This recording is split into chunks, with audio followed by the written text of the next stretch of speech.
Welcome to Coach's Corner. I'm Coach Chip from the volleyball program. Today we have Coach Kara from our cross-country meet. Coach, you just concluded your season. What are some of the things, after a long, exhausting season, that stand out to you most in your memory that you're going to remember this season for? Well, the interesting thing this season was that we had so many seniors, and this was their final season here at USC Aiken. So it was very exciting to see the culmination of their time here at USC Aiken and see their growth from the time that they've been here, just developing as young ladies, as athletes and as students, and personal development, to just see them really grow and mature. That was very exciting for me as a coach. Is there any particular, I don't want to put you on the spot, I don't want to call out a particular player, but without naming names, I mean, did you see absolute growth from their freshman season through their senior season? Oh, certainly. Just to name a few names, I didn't know where a couple of our players would really go potential-wise. Brittany May and Alexis Harvin kind of came to us as track athletes rather than cross-country athletes. They didn't have very much experience, if any, running distance, but they really, put their feet to the pavement and really grew as distance runners. Alexis being our #1 runner for most of this season. And really putting forth some great performances. And Brittany May has dropped a lot of time since she was a freshman up through a senior, and both been very influential as leaders on the team.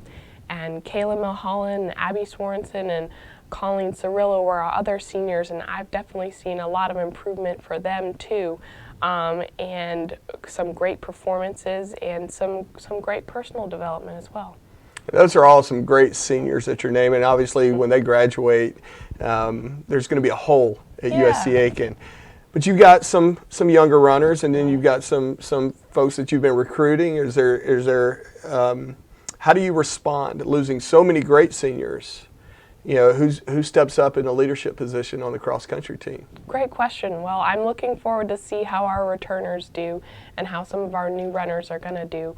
But we have one junior now who will be returning as a senior, Samantha, and then we have 2 freshmen who will be returning again next year, Amanda and Kaya, and I just feel like they have had good seasons this year as well, and I can only hope that they'll continue to improve and put in the work in the off season so that they can come back in as leaders next year and start off a new class of athletes here on our cross-country team to restart the program and get those new runners kind of in line and stuff like that. So I'm really hoping for them to take up that leadership role that has been left by our 5 seniors.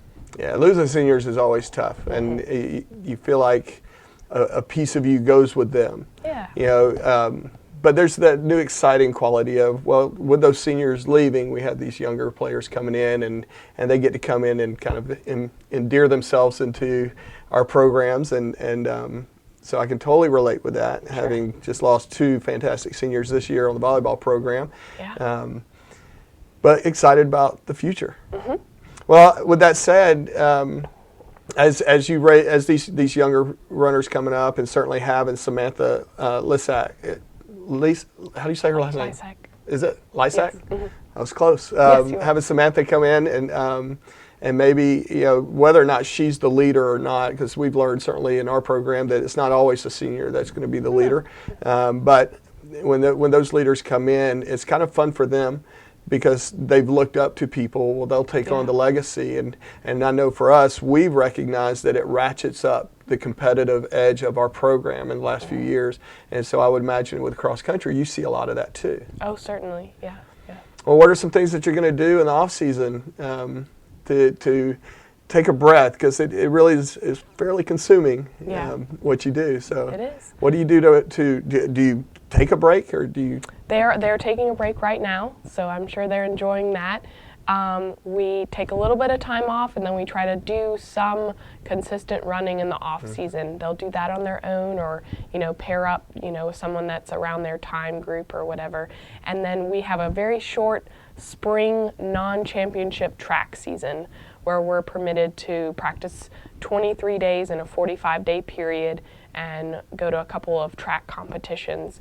It's very common for other teams to do cross country and track because they're just so hand in hand, but we'll be going to a couple track meets and doing some distance track events to just kind of race a little bit in the off season and push themselves and stay with that training in the off season. So we'll be doing that this spring, and then I'll be giving them some workouts to do on their own over the summer to just keep on training and get ready for next fall. Right, and of course, as everybody knows, it's what you do in the off season that has every possible effect Absolutely. on the upcoming season. And I think we all hope our players or our athletes are putting in the time to better their times for you cross country. They're trying to decrease the amount of time it takes to cover this, point A to point B. And so I definitely respect that. And I can say that it seems like it was a good season for USC Aiken cross country.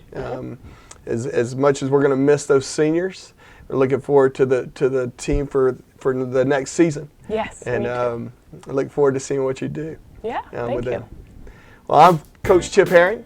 This is Coach's Corner. Thanks for stopping by.